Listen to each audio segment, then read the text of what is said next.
everybody, in this video I'm going to show you a finger trick that you can use to multiply any numbers between 5 and 10. So this can be really helpful for helping students memorize or calculate their multiplication facts, especially because a lot of students tend to find the multiplication facts like 6s and 7s and 8s and 9s to be harder than the smaller numbers.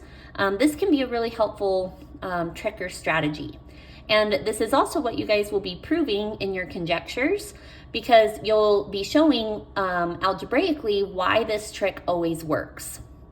So the way that the trick works is each hand is going to represent the numbers that you're multiplying. So let's say, for example, we're multiplying 7 times 8. So the way that I'm going to represent the number 7 is with 2 fingers held up. Because if you were to hold up 7 fingers, it would look like this, but we want to represent the number with just one hand. So we're just going to hold up the number of fingers that are more than 5. So since 7 is 2 more than 5, we're going to represent 7 like this. And then the number 8 would be represented with 3 fingers held up, because 8 is 3 more than 5. So the fingers that are held up tell us how many 10s will be in our answer. And then the fingers that are held down, if we multiply them together, will tell us the number of 1s. So 7 times 8 equals 5 10s, or 50, plus 3 times 2 is 6, and we have 6 1s. So 7 times 8 gives us 56. And we could do another example, maybe by doing, let's say, 8 times 9. So 8 would be represented with 3 fingers, 9 would be represented with 4, and that tells me I'm going to have 7 10s, and then 2 times 1 gives me 2 1s. So 8 times 9 gives me 72. And maybe let's do one more example. Let's do 7 times 7. So you have 7 times 7, that gives you 4 10s, and then 3 times 3 gives you 9 1s. So 7 times 7 equals 49.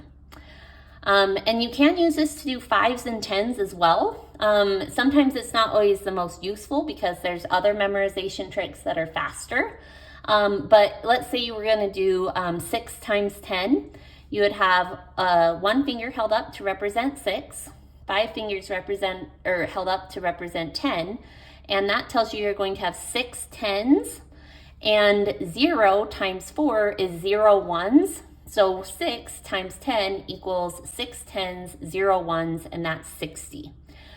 We could also do 5. So let's say we were doing like 5 times 9.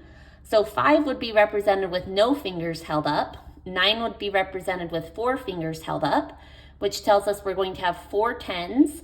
And then 5 times 1 gives us 5 1s. So 5 times 9 gives us 45.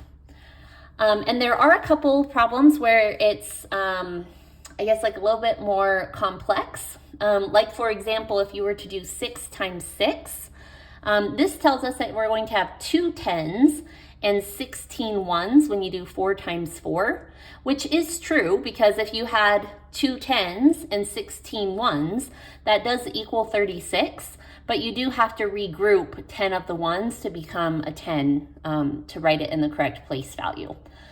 So that one can be a little bit less helpful, just because you have to do 20 plus 12, because the 1s are a 2-digit number. And same thing if you do 6 times 7, because this tells you that you have 3 10s and 12 1s.